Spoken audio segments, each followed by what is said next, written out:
Bismillahirrahmanirrahim, on continue. Et ici, je vais donner un exemple de calcul de l'incertitude composée d'une mesure.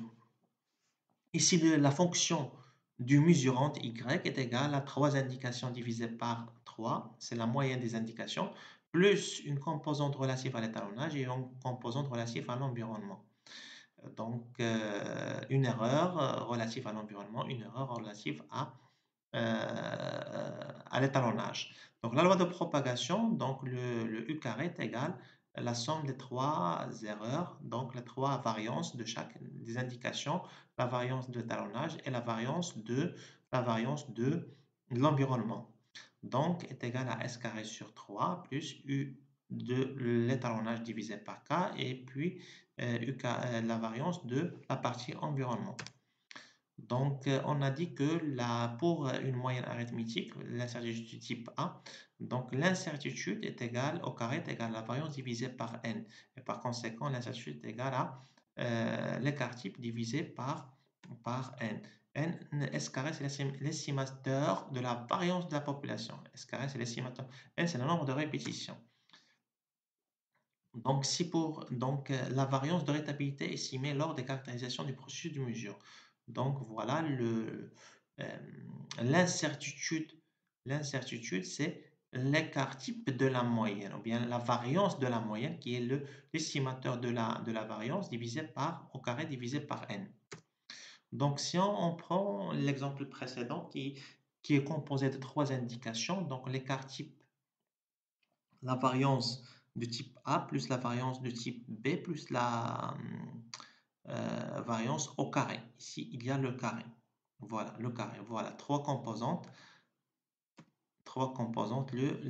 L'incertitude sur la correction de l'environnement au carré. Ici, il y a un carré qui manque. L'incertitude relative à l'étalonnage au carré et l'incertitude relative à la répétabilité. Donc, il est composé de trois variances. La variance de l'incertitude du mesurant Y composée la répétition des indicateurs, la variance des répétitions des indications, celle la variance de l'étalonnage et celle de l'environnement. Voilà. Pour diminuer l'incertitude composée, il faut accroître le nombre de répétitions pour agir sur l'incertitude de l'indication de type A. Et puis, pour agir sur la composante étalonnage, il faut choisir un laboratoire qui va faire un étalonnage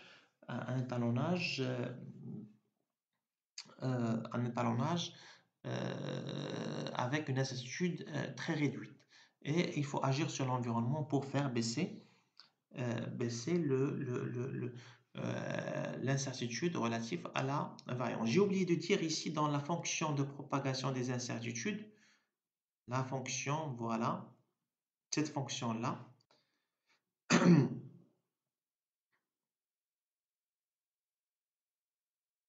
Donc, il faut comprendre ici que l'incertitude du mesurant Y est égale à la somme des coefficients de sensibilité fois la variance des paramètres, ou bien la variance des xi corrigée par l'erreur systématique. C'est la variance du paramètre xi corrigée par l'erreur systématique. Exemple, si par exemple j'ai une indication d'un étalonnage, donc il faut corriger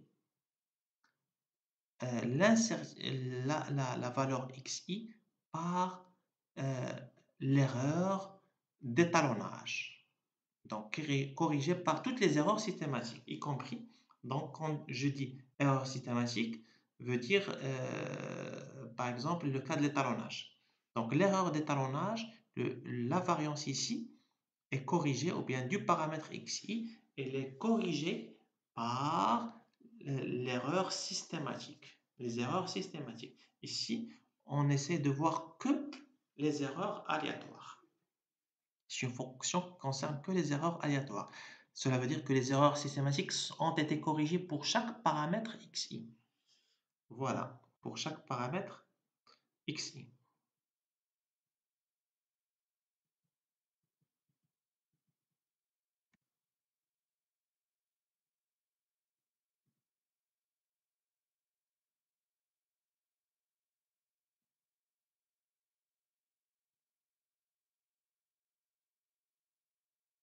Donc, le deuxième exemple ici, c'est le calcul de volume ou bien d'un cylindre. Un cylindre, donc le volume c'est pi fois r carré plus fois h.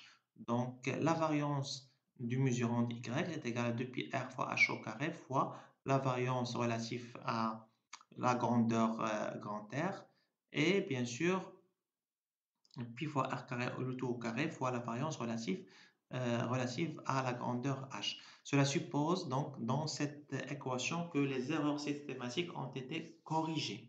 Ici, on s'intéresse, je répète, on s'intéresse que aux erreurs aléatoires.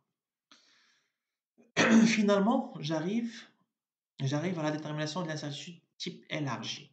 Donc, l'incertitude élargie définit un intervalle à l'intérieur duquel on puisse espérer voir situer une large fraction de la distribution des valeurs qui pourraient être raisonnablement attribuées en mesurant. L'incertitude élargie U s'obtient en multipliant l'incertitude type composée par un facteur d'élargissement K.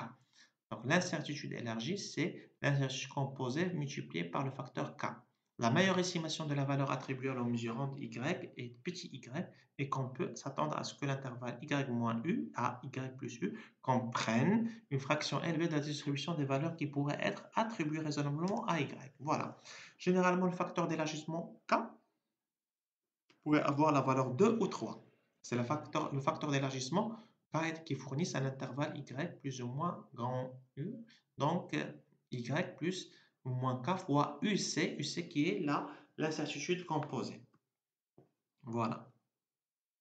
L'approche la plus facile, c'est considérer que la loi suivie par UC, la loi composée, ou bien l'incertitude composée, est une loi normale, ce qui a à définir un niveau de confiance particulier P tel que à 95%, donc pour prendre K est égal à 2. Prendre K est égal à 3, un niveau de confiance 99%. Généralement, K est égal à 2 est utilisé dans la majorité des cas, pas prendre à 2 pour avoir un niveau de confiance ou bien à 80, ou bien avoir la valeur du mesurant à 95% est égal à petit y, est égal donc dans l'intervalle avec un K est égal à 2. Voilà.